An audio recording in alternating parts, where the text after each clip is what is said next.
Welcome to Telangana వెలుగు. నేను మీ రాజు. వరంగల్లో దాదాపుగా 10 లక్షల మందితో బీఆర్ఎస్ పార్టీ 25 సంవత్సరాలు కంప్లీట్ చేసుకున్న సందర్భంగా భారీ బహిరంగ సభని ఏర్పాటు చేయాలి, రజోత్సవాలు చేసుకోవాలని చెప్పేసి కూడా భావించారు.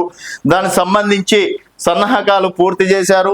అలాగే స్థలం కూడా దాదాపుగా ఓకే అయ్యింది. అక్కడ ఏర్పాట్లు కూడా చేయడం అనేది జరుగుతుంది.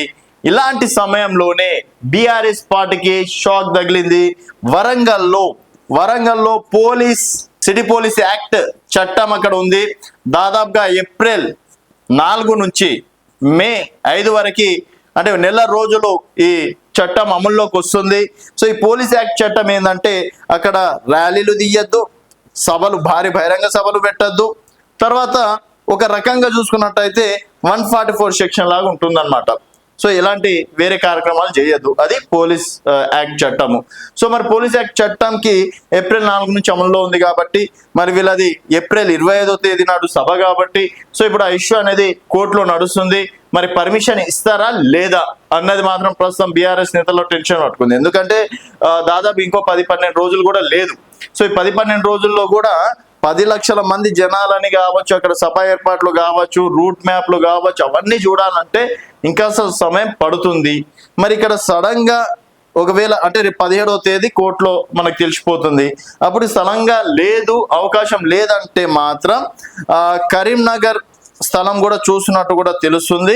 ఒకవేళ కరీంనగర్ కాకపోతే ఇక్కడ హైదరాబాద్ శివార్లో గట్కేశ్వర్ శివార్లో కూడా అక్కడ కూడా స్థలం చూసినట్టు కూడా తెలుస్తుంది. మరి మాక్సిమం వరంగల్ అని చెప్పేసి పోస్టర్లు ఇస్తున్నారు, అందరినీ కలుస్తున్నారు. సో దానికి తగ్గట్టు సన్నాహక సమావేశాలు కూడా నిర్వహిస్తున్నారు. మరి ఇలాంటి సమయంలో రాష్ట్ర సర్కార్ కేసీఆర్ సభకి అనుమతిస్తుందా?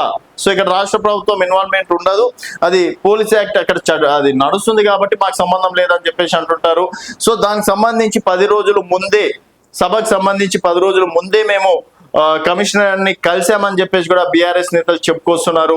మరి ఇప్పుడు ప్రస్తుతం ఇది కోర్టులో ఉంది కాబట్టి మరి సభ పైన నీళ్లు చల్లుతారా, లేకపోతే సభ విజయవంతం అవుతుందా, రజోత్సవం ఏ విధంగా ఉండబోతుందా అనేది వేచి చూడాల్సిన విషయం. మరి ఇది అంటే కావాలని కుట్ర చేస్తున్నారు అనుకుంటున్నారా, లేకపోతే చట్టం తన పని తను చేసుకోబోతున్నారు అనుకుంటున్నారా అనేది మీ అభిప్రాయాల కింద కామెంట్ రూపంలో తెలియజేయండి. చూస్తూనే ఉండండి తెలంగాణ వెలుగు.